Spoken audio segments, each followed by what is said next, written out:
maabu õied ja kevad, täpikliblikate lend ja suvi, punetavad pihlad ja sügis, kirgas lumi ja talv.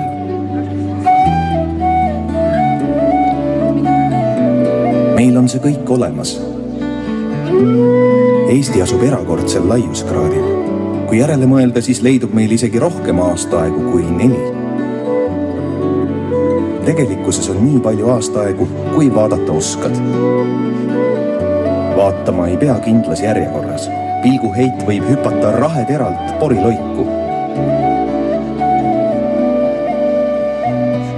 Siin on pilguheitu, mängu.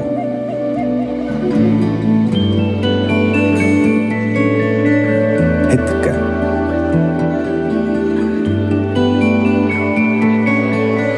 Värvid.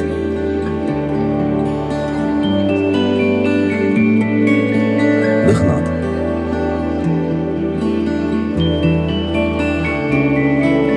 Valgus.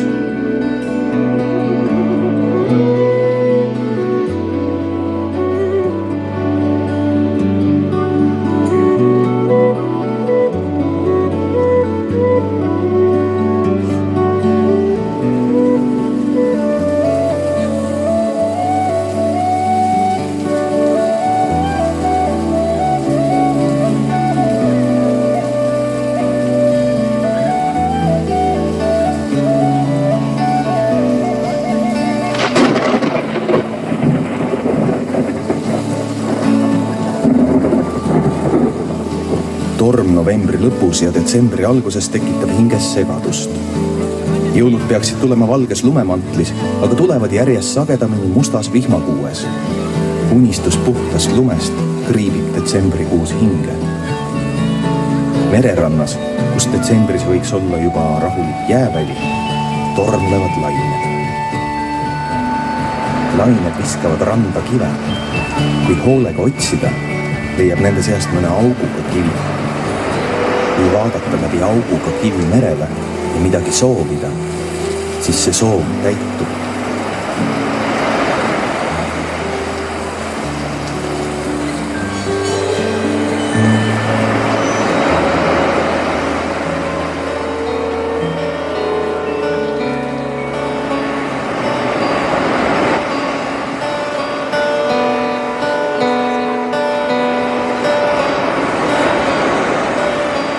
Vähemalt korra kuus saab vaadata nõiduslikku täiskuud. Kuu vaatamisega peab ettevaatlik olema. Muidu võib kuu sind ära teha ja enda võimusesse võtta. Aga natuke tohib kuud ikka vaadata.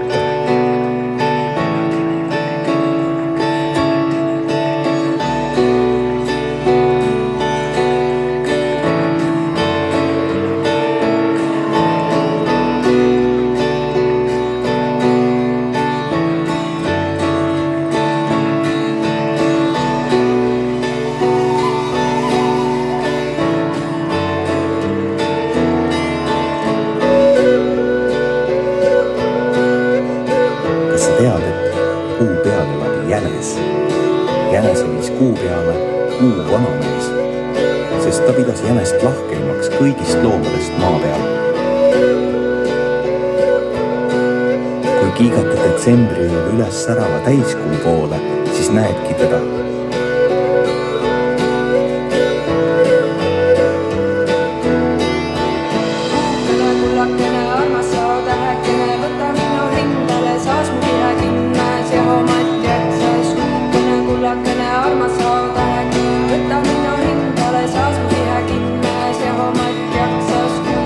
Kullakene armas saadähekene, võta minu hind, saas mu kihe kinnes ja homad jaksas.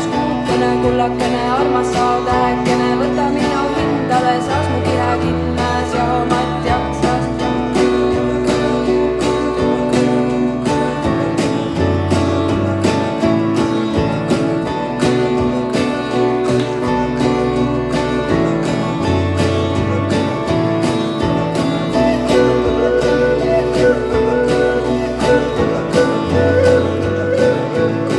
Kes on väga tähelepanelik, see märkab, et kuujänes hoiab käppade vahel auguga kivi ja seda märgates võid avastada, et novembris soovitud soov ongi täide läinud.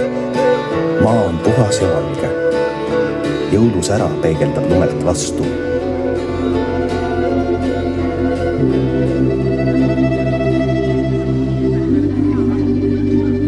Kui talv veekogud kinni külmetab, saab minna loodusesse suurele kunstinäitusele.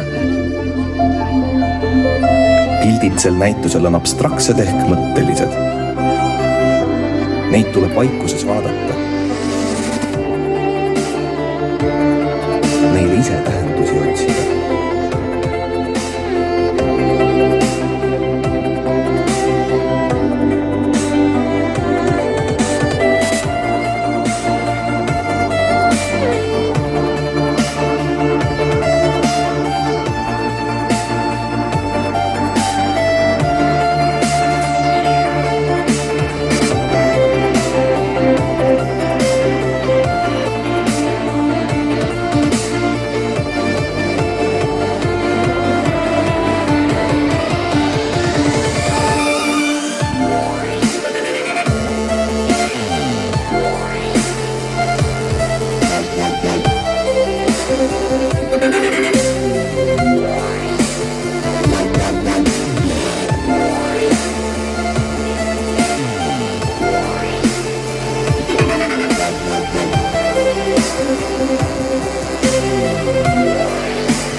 Talve abstraktsioone võib leida tiikide, järvede ja loikude jääpeeglitel. Kui jääd katab lumi, tuleb see kindaga ära pühkida, avanebki kunstitöö. Ära suru vaatamistuhinas oma nina kauaks vastu talvekunsti, sest muidu võib see sinna külge kinni külmuda.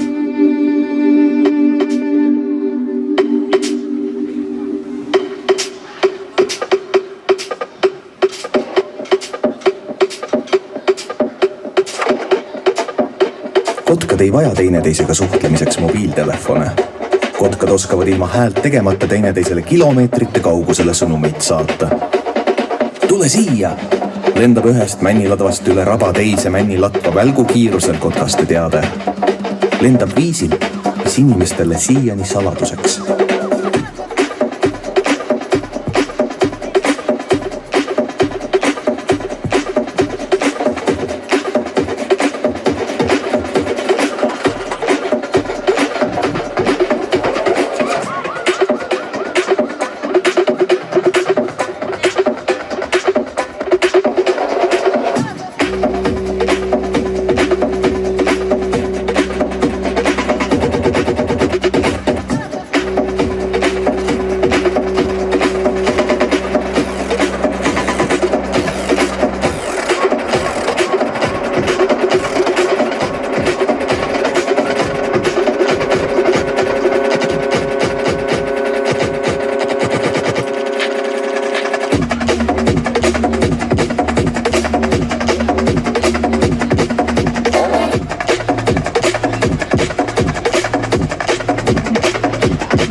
Vahel juhtub ka inimestega nii, et mõtled kellegi peale ja pärast tuleb välja, et teine inimene on samuti samal hetkel sinu peale mõtelnud.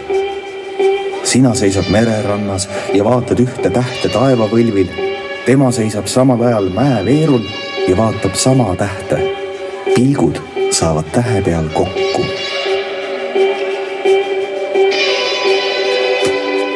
Teeservadest ja põlluveertest algavad salapärased lumele jäetud jäljeread.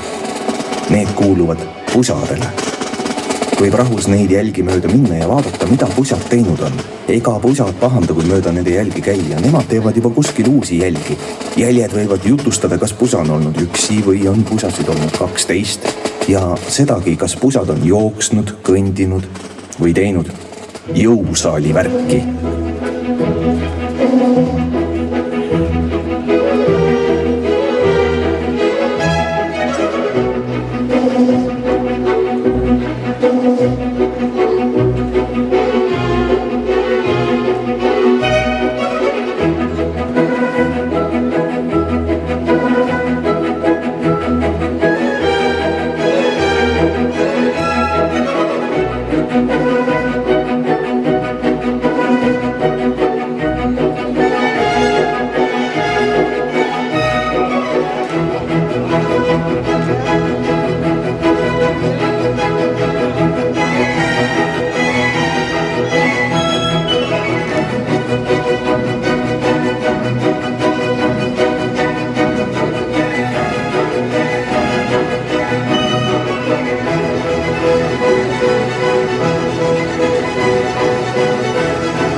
või suva, lörts või pori, hallid pilved või valusalt selge taevas.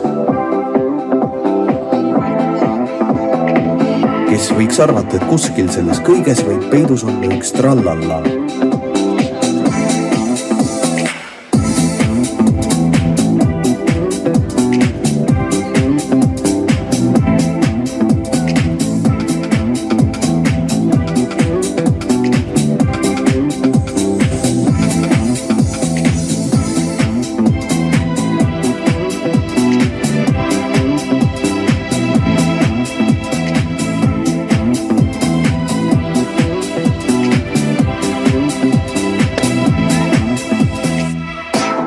peseb nägu, koer lakub karvu, putukas puhastab katsesarvi.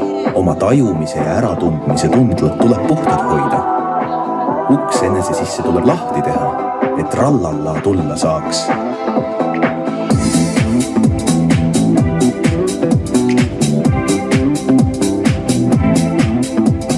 Kui korstna suits veab viltu või kaselat kergelt paindub, siis tuul puhub. Siis saab tuulelohesid lennutada.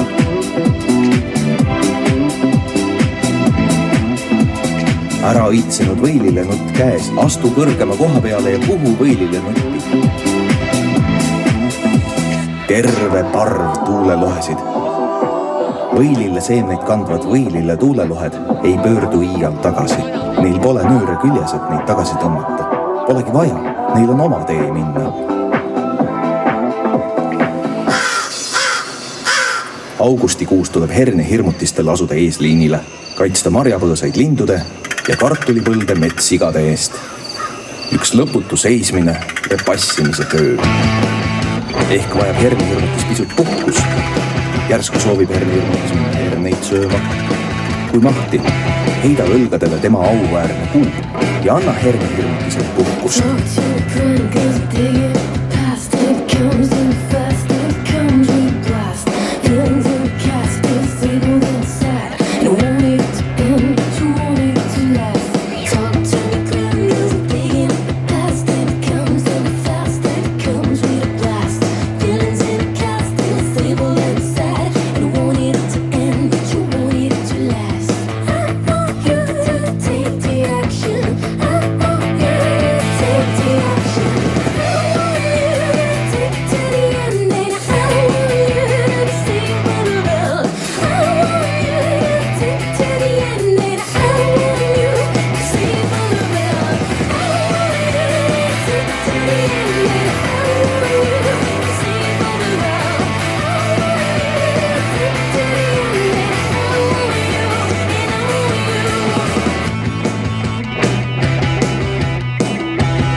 Tuul kammib puude juukseid, tõmbab nagu hiiglama suure juukseharjaga.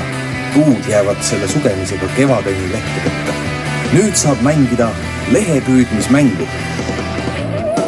Tuleb joosta puude all ringi ja püüda õhus langevaid lehti. Kes värvilisema lehe pihku saab, on võitja. Aga võib ka niisama, ilma võitmiseta mängida.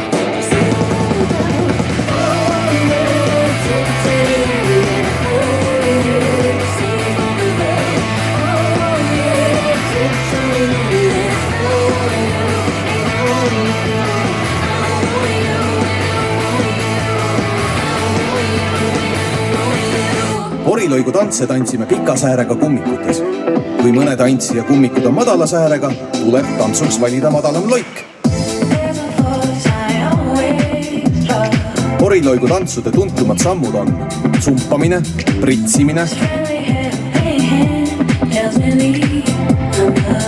sulpskükitamine ja üleshüpped. Viimaste juurde kuuluvad lahutamatult ka hüüatused. Näituseks ohoo või karamba.